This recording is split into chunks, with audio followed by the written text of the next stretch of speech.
Dito ba yung maraming umiiyak?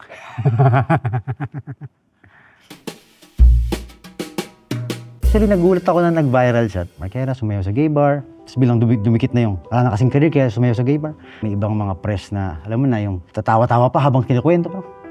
Sabi ko talaga ba? Sabi ko, natawanan niyo pa ako. Parang, hindi naman ako humingi ng awa. Pero wala naman kasi ako sa point ng career ko na meron akong pinoprotektahan na image ko. Naging baklado ako, drug addict, palaaway, walang kwenta, hindi mo na umarte. Wala akong pakialam sa mga sinasabi. Pag tinanggap ko ba yun, yung mga nagko-comment or mga nagsasabi sa akin na papakainin ba nila yung pamilya ko? Hindi naman.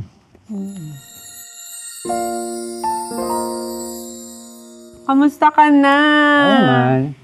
Grabe, ilang taon lang tayo noon. Love to love. 17 ako nun. Love to love. 20 plus years ago. Kasi nung pumasok ka sa showbiz, kayo, after Starstruck, palipat na ako sa ABS nung time na yon. And parang the next day, parang nag-pick na kayo ng career. Kumbaga, parang yun yung Aldab nung 2004, yes. Yung kaya ni Jeneline. Tapos naalala ko pa nun pagka Love to Love, tapos medyo magkaaway kayo, parang, diba? Ayun yung mga parte ng career namin na nakakahiya. Yung naapektuhan yung taping kasi hindi kami okay ni Jen. Tapos pag-uusapin kami ng AD, usap kayo dyan sa kwarto, ganyan. Tapos kami ni Jen, after 1 hour, lalabas kami magka-holding, parang, shit, nakakaya yung gano'n. Oo, naalala ko yun. Diba? Pero, pag medyo magkaaway kayo, magkakainisan kayo. Yun lang naalala ko. Asot pusa kami ni Jen. Tapos sabi mo, ate kasi ito, ano, ganyan. Tapos ito man, ate, ano kasi ito? Sabi ko, mga bata naman to. Grabe yung era ng 2004 ba yun? Wala yung kasing Starstruck. social media noon. Wala. Tsaka parang, yun yung first time makita ng tao na ganito pala ang pinagdadaanan ng mga nag-audition ng artista. So, yes, ang dami nangyari nun.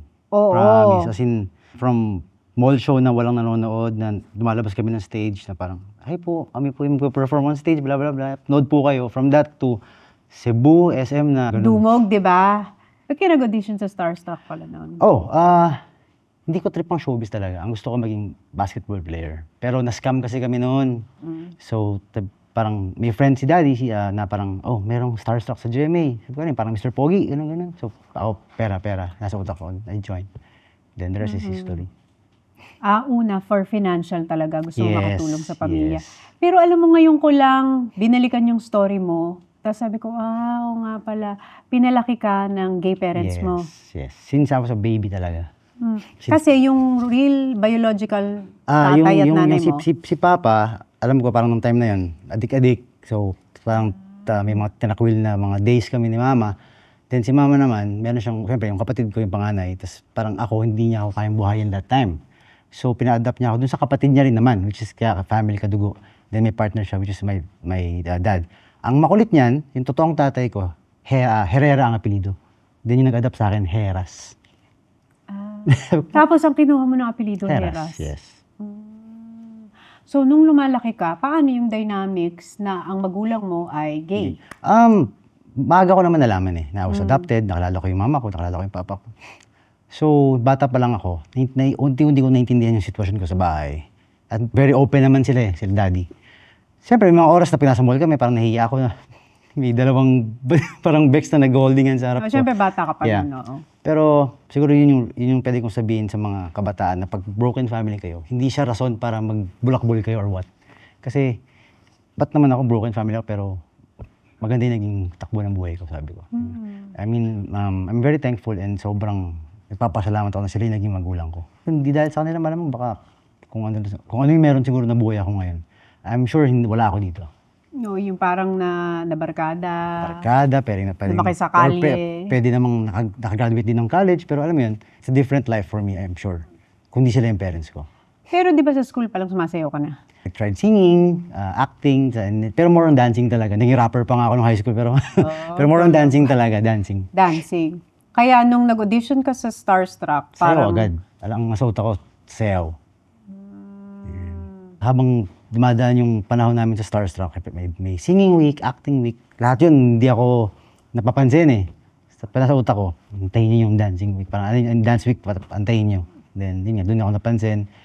ni Sir Douglas, then yun na po, parang tuloy-tuloy na yung pagsasayaw. Kailan ka nabansagan na bad boy of the dance floor? Siguro yung medyo patapos na yung competition. Kasi yun na yung parang puro, wala nang ano eh, wala nang individual, parang sayaw na yan, arte na kayo, halo-halo na. So talagang yun na, yung nag-ahit na ako ng kilay, tapos kalbo naman ako palagi before. Kalbo ka ba ngayon? Yes.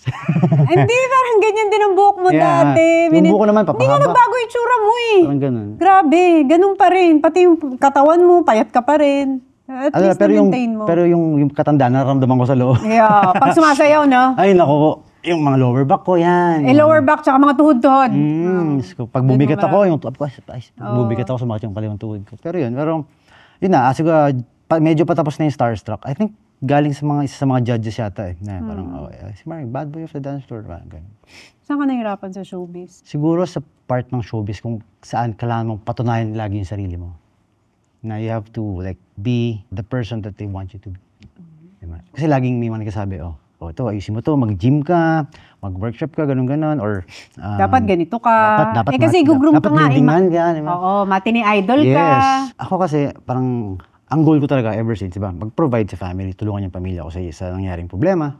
Pag may mga nagsasabi, kailangan mo na mag-improve, ganun-ganun. Pero talagang kontento ako doon sa narating ko sa buhay ko, sa showbiz career ko. Kumbaga, I'm very thankful sa GMA sa binigay nila sa akin trabaho sa career ko. So, sana maintindihan ng ibang tao na hindi dahil parang nawawala ka, parang, laos na yan, or minsan sinasabi ng mga tao, hindi yan pinabayaan ng GMA, talagang hindi lang siya nag-improve. Parang, mas alam nyo pa sa akin, di ba? Ito yung gusto ko eh. Ang target ko is to provide now for my family, for my wife, my upcoming 2 kids na, pangalawa. Diba? So, kontento ako sa buhay ko. Hindi ko kailangan pumunta ulit dun sa part ng career ko na yun. Mahirap yun eh. Pero nadaanan mo yun. Imagine Yun mo, na at 17 years old, you reach the peak of your career na completely nagbago yung buhay mo from being a normal person to overnight sensation. 24/7 nagkatrabaho. Tapos 24/7, niraratrat mo yung trabaho na, kasi ganun yun eh, pag na-reach mo yung peak, wala kang pahinga nun. Yes. Talagang ang tulog mo sa sasakyan. Yes, mismo. Ang kain mo habang naglalakad. Kami ni Jen, naghiwalay lang kami nun pag matutulog tsaka maliligo sa mga bahay. Tapos kita na naman kami, love team kami, almost 10 years eh. 10 years ba love team nyo? Parang ang relationship namin, 1 year and 5 lang. Yung talagang relasyon namin. Pero yung love team, matagal. So, in fairness, na-outgrow Doon ng kami love team nyo yung inyong doon kami mas relationship. nagkiklik yung love team. As love As team lang, mas partners. walang relasyon. Ganun. So, pag nakikita mo yung mga love team ng generation ngayon, tapos makikita mo yung pag-ano ng mga fans na, kayo, tapos hindi magkakatuluyan, parang daanan ko yan. Ma-realize na yan sa bandang huli na parang hindi talaga yung gusto nila yung masusunod. Ang malaking part yung mga fans talaga sa mga artista, pero doesn't mean na talagang meron silang diba? Hindi May right talaga. Kung babalikan mo, paano mo na-handle yung kasikatan mo nung time na yon? I was really enjoying lang talaga. Sigurado ako hindi ako nakahawak ng malaking pera noon. Kumbaga hindi ko masyado na-experience yung kinikita ko noon. Kasi dire-diretso sa bahay noon eh. Daddy kasi before nagpagawa kami ng bahay. Tapos bagsak siya. Every time may sweldo ng malaki, bagsak. Wala pang 5 years na bayaran ko yung bahay na napunta ko. Which is yun yung okay naman. Pero may time ba, kung babalikan mo, may point in your life na feeling mo, kinain ako ng fame nung time na yun or kinain ako ng showbiz nung time na yun? Pwede kong sabihin na hindi ako kinain like ng fame kasi lagi ko naman sinasabi sa mga tao, okay, wala kayong karapatang maging mayabang kung sumikat man kayo or what. Diba? Yung mga taong tumulong sa inyo, yung mga sumuporta sa inyo, siyempre dapat marunong pa rin kayo makisama. Siguro, ayoko kasing sabihin na pinagsisisihan ko yung mga bagay na ginawa ko before na mali. Kasi I think hindi ako magmamature ng maayos kung hindi ko siya na-experience sa buhay ko. Kasi ako na-experience ko na sa buhay ko na nangungutang ako, nangyayram ako ng pera sa mga kaibigan, di ba? Talagang lunok pride. Kasi isa ako sa mga tao before na ayoko nung gano'n yung mangungutang ako. Kasi alam ko nakakapag-provide ako sa family ko eh. Yung ba yung issue dati, yung 30,000? Hindi yung kinanay yun, ano yun eh. Ano yun? Bayad na yun, matagal na. Ba't nga naging issue yun? Kasi nanahimik na naman yung career ko eh. Si Manay bilang manager, pag gusto niya ng ingay, gawa tayo ng issue, gano'n. Very old school. Di ba? Classic yan eh. Sabi ko, Manay, hindi na ako pwedeng tumanggap ng mga ganyang issue. Lalo hindi mo pa sa akin sinabi. Or hindi pa ako aware na ganun pala yung plano mo na naman para lang paingayin yung pangalan ko. Sabi ko, it's different now. Sabi ko, syempre, hindi na ako basta-basta pwedeng magkaroon ng issue. Sabi ko, kung napansin nyo talaga ang tahimik ng buhay ko wala akong issue na nangyayari. Except this last one na sumayaw ako sa gay bar, di ba? Oo. Pero hindi ko siya planado. Kumbaga, sumayaw ako kasi trabaho. So yun, basta ang goal ko kasi to provide. So, pas pinili ko na yung tahimik na part ng career ko. Hindi dahil tanggap ko na wala na ako sa limelight. Pag, okay, wala na ako, it's fine. Pero masaya ako. May trabaho pa akong ginagawa. Paano nakarating doon? Sumayo ka doon? Ano bang nangyari doon? May mga nakakasama ako sa work. So, nagrumarakit kami for him. Then, pupunta kami out of town, di ba? Sabi niya, oh, Mark, mga nagmamalasakit na mga makeup artist, na mga kasama ni Ma'am. Gusto mo bang rumakit? Sabi niya, sayo lang, ganun, sabi niya. Sayo ka ng, like, sa isang buwan, pwede ka sumayo ng twice, ganun. Isang 10, isang 31. Saan yan, ma'am? Sa Apollo, ganun. So, siya pinalam ko rin. Kung ano yung klaseng bar yan, ganun. Gay bar. Sabi ko, kung naman sabi ko, sasayaw lang, wala problema. Then, nung game time na, so andun yung mga drag queens, tapos may mga dancers din talaga na nawala ng career sa TV, na mga iba kalala ko. Then, syempre, may mga macho dancer, ganun. So, kanya-kanyang buhay din doon. So, ako, dumating ako doon as performer talaga, as guest nila. Tapos, Parang, kumbaga kung ano yung ginagawa mo dati sa SOP. yes, di ba? Or yung ginagawa ko sa mga racket festa, whatever. Yes. Nagkataon lang nag-gay bar siya na talagang what's wrong with, di ba? I mean, hindi naman ako naghubad eh. Hindi naman ako sumayaw ng parang macho dancer or what. I performed, I danced like hip-hop kami, ganun. Parang hindi naman ako nagpa-table or what. Yeah, I know it's a gay bar, pero kasi sa atin, di ba? Grabe yung mga Pilipino mag-judge ng tao eh. Parang akala nila meron silang karapatan mag-judge sa mga buhay ng ibang tao. Then after like a day or two, yun na, trending na siya na parang Markera sumayaw sa gay bar. Tapos bilang dumikit na yung, wala na kasing career kaya sumayaw sa gay bar. Tapos si Manay pa nagbitaw na parang nalulungkot daw siya kasi yung di ko daw pinipili yung mga trabaho ko. Actually nagulat ako na nag-viral siya. Tapos natuwa ako kasi may mga nagde-defend. Like may ibang mga press na, alam mo na yung tatawa-tawa pa habang kinukwento. Parang, talaga ba? Nagkatawanan niyo pa ako. Parang, hindi naman ako humingi ng awa, pero nasa stage ako ng buhay ko na wala akong pakialam sa mga sinasabi nila. May mga ganun, lalo pagkalalaki. Medyo kaya nyo yung ganun eh. Pero alam mo kung saan mahirap yun sa asawa mo. Yeah, actually, totoo. Kasi, Emotional ang babae. ay, very. Lalo na yung asawa ko. So, paano niya hinandle yun? Lagi ko sinasabi sa kanya, sabi ko, stop reading things na alam mong hindi maganda yung magiging kalabasan. Kasi kami mostly nag-aaway na lang kami mag-asawa. Pag tinatanong niya ako ng paulit-ulit, ayoko kasi ng paulit-ulit eh. Ang lalaki naman, parang ayaw talaga tinatanong ng paulit-ulit eh. Yun naman ang expertise namin. Di ba? Uulit-ulitin namin yan hanggat di namin nakukuha yung sagot. I know, di ba? Oo, di ba? Pero kasi, ang maganda dyan, kapag nag-asawa kayo, yung mga lalaki, yung PC nyo is, ako akala ko, parang hahaba lang hahaba. Yung sa akin, umiikot na lang eh. Umiikot talaga yung pasensya ko. Matututo ka na lang paano i-handle ang babae. Diba? Tatanggapin mo na, oh, sige, kahit mali ka, mali ako. Parang ganun. Oo, matututo ka. Maturity. Yes, medyo nasa stage kami ngayon na parang kailangan namin explain sa isa't isa yung mga nangyayari. Tapos na kami dun sa parang, Yeah. Communication ang tawag doon. wala naman kasi ako sa point ng career ko na meron akong pinoprotektahan na image ko. Okay, ever since naman ganun ako, parang, di ba, nagpakita ako before na nag-yossi ako. Na Kaya nga siya bad boy of the dance. literal, di ba? So, yun yung nangyari. Parang ako, yung mga sinasabi nila about me, yung nagpabaya or what, hindi ako nagpabaya. Talagang kontento na ako sa narating ko. Nagkataon talaga na wala nang masyadong offers sa like, di ba? Ang huling project ko is abot kamay sa pangarap ko, Jillian. Pero, kumbaga, para sa akin, trabaho pa rin yun. Kumbaga, yung role ko parang bodyguard killer, hindi ako namimili. Basta ako trabaho, okay ako, sabi ko. So ngayon, nung offeran ako sa Apollo, why not? Trabaho yan eh. Di ba? Meron nga akong tinatanggap ng mga trabaho, parang mag-perform ako, parang sa party lang, events place na maliit lang. Still, it's work. Trabaho. Pag tinanggap ko ba yun, yung mga nagko-comment or mga nagsasabi sa akin na ganito, etc. Bla bla, papakainin ba nila yung pamilya ko? Hindi naman. Di ba? Pero buti ganun ang mindset mo, no? Parang naihiwalay mo na talaga yung ego. Yeah. Kasi kung may ego ka, talagang tatamaan ka dun eh. Kung iba, like pag na-reach nila yung peak ng success, tapos parang nararamdaman nila na parang tumatamlay na, humihina na, dumadaan sila sa depression. Dumaan ako sa depression pero not because of my career, di ba? It's because of like what happened to my like life, my Sa parents, family. di ba? Sunod-sunod yung nawala sa family. Yes. Kasi ano yun, mahirap yun. Grief. Started with my lola eh. Diba, may guide ako dyan eh. Kasi it 20 started with my lola, Oh. January 21, 2011. Oh. Then my dad, July 28, 2014. Then my mom, April 12, 2016. Then my tito, October 7, 2016. Oh, sunod-sunod. Yes, kasi parang pupunta ako ng ospital. Kasi hindi ko kaya yung dadalhin sila sa ospital eh. Sa tito ko lang na ginawa yun kasi walang magdadrive. Pero like my mom, my dad, talagang, sige, dalhin niyo na si daddy sa hospital kahit yung parang alawala ng buhay. Then siguro every time dumarating ako, puro morgue na. Morgue na. Dahil punta ka na dito na morgue.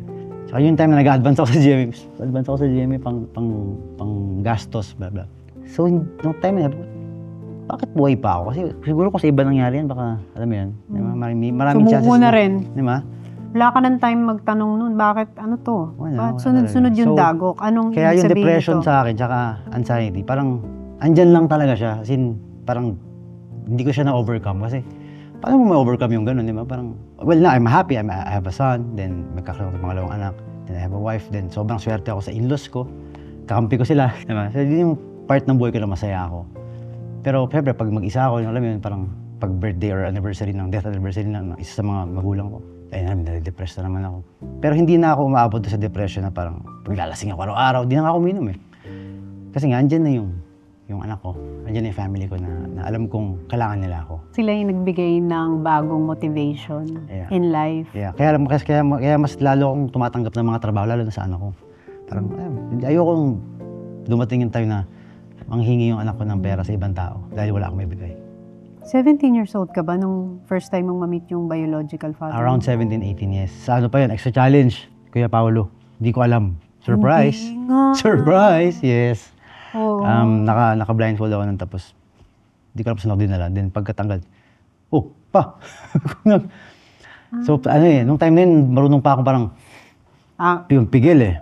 Pero yun, parang nanginginig-ginig na yung. Anong feeling sa loob nung makita mo yung biological father mo? First time, tapos may mga camera. Di ba? Parang, Diba? Teka, paano ko ba ipoproseso to yung emotion well, ko? syempre una, nagulat ako na ito pala yung challenge, parang ganun. Then, binigyan kami ng time na makapag-usap. Pero naging casual yung usapan. Sabay pa kami nag-iosip. Uy, sarap tayo. Kasi ko yung tatay ko. Diba? Sabi ko, ano pa, ganun. Wala naman kami pinag-usapan na like, pasensya ka na, ganun. Sabi ko pa, diyan ka ba natutulog sa... Kasi triple deck sila sa Quezon City Jail. Doon siya sa pinakababa. Sabi ko, sige, tulungan ka namin. Doon na namin siya makalabas. Parang ilang years din na siya bago nakalabas. Ba't nakulong si papa mo? Drugs. Yes. Then, nakalabas na siya. Meron kaming taping nila Kuya Dong sa isang presinto. Sabi ng mga crew, Idol, andyan si Makawa, codename ni Papa. Saan? Sa loob? Oo, andyan. Anong nangyari? Nakakulong na naman. Sabi ko, Pa, ang ginagawa mo nito? Damay lang ako. So, hindi ako naka-arte ng buong taping na yun dahil nga, andun yung katabi kong seldo ng tatay ko eh. Hindi nga. Weirdo nun Tapos, I think that's the last time na nakulong siya. Then, may na-meet ako ng 3 kapatid ko sa kanya. Then, the last time kami nagkita is, I think 5 years ago, Noche Buena, bila siyang dumating sa bahay, random. Sabi ko, Pa, ginagawa mo dito, ganun. Hindi ko sinabi sa kanya, pero alam ko naman naramdam niya na hindi dahil okay ako sa kanya, as tatago siyang Papa, meron siyang anything na i-expect from me. Kumbaga, hindi ako rin nagtanim ng sama ng loob sa kanya, pero alam niyang kung ano yung posisyon niya. Alam niya kung hanggang saan lang siya. May boundary ka na. Yes. Na hindi niya pwede i-cross. Yes. Dahil meron kang pamilya. Yes. Na ang priority mo na ngayon is yung anak mo at yung asawa mo. Yes. Anong year ka nagpakasal? 4 years ago. Recent lang. Yeah. Kami ni Iko, 1-year relationship lang. Then, nabuntis ko na siya agad. Then, during nung buntis siya, nagpakasal kami sa City Hall. Then, yun na. Alam mo, iba yung buhay ng isang lalaki kapag meron na siyang asawa. Ibang. Naiiba kasi iba yung feminine energy na dala-dala ng isang babae sa isang lalaki. Yeah. Hindi lahat maganda. Hindi talaga. Yan ang feminine energy. Hindi ba? Pero- 50-50, pero... Pero nagbibigay ng kulay. Yes, pero I think that's the one thing na maganda sa isang relasyon kapag may asawa ka na. Is kung ikaw yung tipo ng lalaki before na, like ako, inom dito, inuumaga palagi, as in everyday ako umiinom hanggang mga 30, 31 ako. Ganun. Tapos nag-asawa ako parang, ayoko na lumabas ng bahay, totoo lang. Siya pa yung nagagalit sa akin, labas mo naman ako, date mo naman ako, di na, gagastos pa tayo eh. Ganun na. Nabago ka. Sobra. Kasi may iba, kahit nag-asawa, tuloy pa rin yung buhay binata. Tuloy pa rin yung... Ako parang yung pandemic, di ako ready. Sabi ko nga, kung wala akong bahay ng pandemic, baka nasa lunsangan ako. Kasi, siyempre, hindi ako magaling sa pera.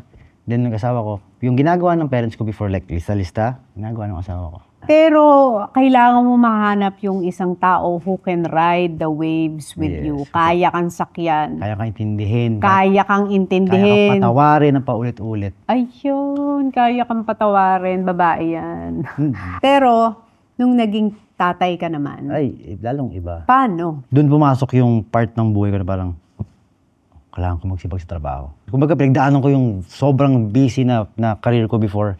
So, pag medyo pumipitik-pitik ulit na parang tuloy-tuloy na naman yung trabaho ko, parang, minsan, katamad, parang ayaw magtrabaho. Pero nung lumabas yung anak ko, grabe yung sipag ko. Drive ako to Baguio, balikan. Drive ako to Isabela, balikan. Trabaho lang, tapos uwi na. Kumbaga, lahat nung pwede kong makuha na trabaho na, like for example, sa rate ng TF, hindi ako nagdiman ng malaki. Basta alam ko hindi ako lugi, okay na yan. Alam ko meron akong mabibigay sa anak ko. Meron akong mapaprovide. Kasi yung gastusin ngayon, grabe. Parang hindi tumitigil. Magastos magkaanak. Yeah, sobra. At saka hindi lang yan. Mag-aaral pa yan. Hindi pa nga nag-aaral yun sa akin. Parang, Di ba? Mag-aaral pa. Dadalawa pa. I know. Di ba? Magdadalawa pa. Pero may at least, meron na akong pamana dun sa dalawa. Yung bahay ko before na paggawa ko, at least I'm happy na. Di ba? Pag namantay ako, meron akong ipapamana sa anak ko. Pero kung may isang bagay ka naman na lagi mong ituturo sa anak mo, ano yun? Respeto at to be kind sa mga tao. Di ba? Kung meron kang pwedeng ibigay, kahit wala ka na, babe, don't expect na, pag tumulong ako, meron akong makuha ganyan pala. Kasi paglaki ng anak mo, marirealize niya, artista pala yung tatay ko. Ganito pala siya. Ano yung isang bagay na gusto mong malaman ng anak mo tungkol sa'yo? Sa dami kong nagawang mali, meron akong ginawang tama sa buhay ko na nabigyan ko sila ng maayos na buhay ng mami niya, ng kapatid niya. Kasi hindi talaga ako papayag na masira or parang magkaroon sila ng buhay na hindi dapat papunta sa kanila. Like, for example, hindi sila makapag-aral. Kaya kung gumawa ng paraan para makapag-provide in a legal way para lang sa pamilya ko. Kumbaga, pride ko, kaya kong lunukin yan. Kaya kong alisin yung hiya ko sa katawan or pagiging pagkalalaki ko para lang sa pamilya ko. Takes a lot of maturity, para ma-realize mo. Tagal ko kasi nag-mature din eh. Parang 17 to 31, parang grabe. Mature ka na, no? Pagtingin ko, pag bata kang pumasok sa showbiz, tapos may expose ka sa iba't ibang klase ng tao sa industriya, magmamature ka talaga eh. Hindi mo kayang i-handle yung fame and all the things that will happen sa career mo. Lahat. Daming mga anghel tsaka demonyo na di ba nangyayari. So pag di mo kayang i-handle yan sa buhay mo, Maliligaw ka. sobra. At one point ba in your career, naramdaman mo yun? Naligaw ka? Ah, Tsaka paano ka nakabalik? siguro dahil nga meron akong pamilya. Siguro yun yung number one sa akin, is family. Pag naisip ko yung pamilya ko, dun siguro ako bumabalik. Kasi ever since talaga naman family person ako. Kumbaga ibato nyo na sa akin lahat, ibato nyo sa like, naging baklado ako, drug addict, palaaway, walang kwenta, hindi mo na umarte. Wala akong pakialam sa mga sinasabi. Pero once na may sinabi sila tungkol sa pamilya ko. Pero sa 21 years mo sa industry, ano yung pinaka natutunan mo sa showbiz? You can't really trust anybody. You have to have that parang ugali na, friendly ako eh. Madami kong kaibigan, makulit ako. Pero alam ko kung hanggang saan lang. You have to know your limits talaga. Na-experience mo yung betrayal? Yeah, ang daming beses. Di ba? Parang, Dito sa industriya? Yeah, lalo na sa industriya natin. Lalo na ngayon, sobrang toxic na talaga. 21 years of my career, I stayed loyal sa GMA. Nung medyo mga gitna ko, loyal ako sa GMA kasi I'm sure pag tumanda ako, di ba, kahit pa paano, baka... May mga ganun talaga, no? Pero wala akong sama ng loob sa GMA. Pero, Oo.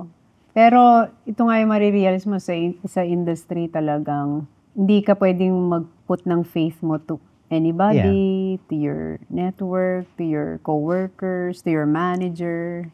Diba? Kasi lahat ng feeling mong pangahawakan mo, lahat yan hindi ka sigurado. yes. Walang kasiguraduhan. Yes. Kaya yung Diba? word na loyal, dapat yan, inaalis na yan eh. Sa mga asawa na lang yung mga loyal. Ang loyal, yun. Sasabihin ko pa naman, ang loyal dapat sa asawa yan. Pero sa mga trabaho, Your loyalty should be to your family for me. Ngayon na 38 ka, na with all the experiences na napagdaanan mo, ano sana ang sasabihin mo sa younger self mo nung 17 ka as Mark na 38 ngayon? Just keep doing what you're doing. Huwag kang mawawalan ng pag-asa, huwag kang bibitaw sa buhay. Kasi hindi tayo bibigyan ng problema ng Diyos na walang magiging solusyon at the end. Minsan matagal yung solusyon, minsan mabilis. Pero always be positive sa buhay. Huwag mo intindihin yung past, tapos na yan. Huwag mo isipin yung future, matagal pa yan. Mag-focus ka muna on the present time. Yun yung mahalaga.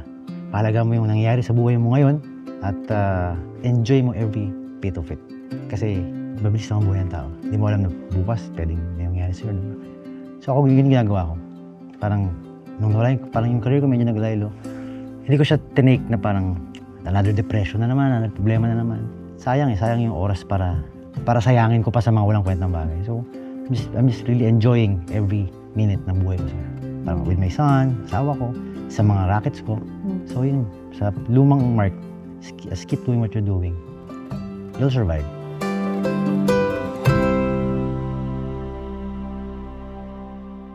Halos magkaedad pala kayo ni Catherine, nung kapatid ko, 37 naman siya.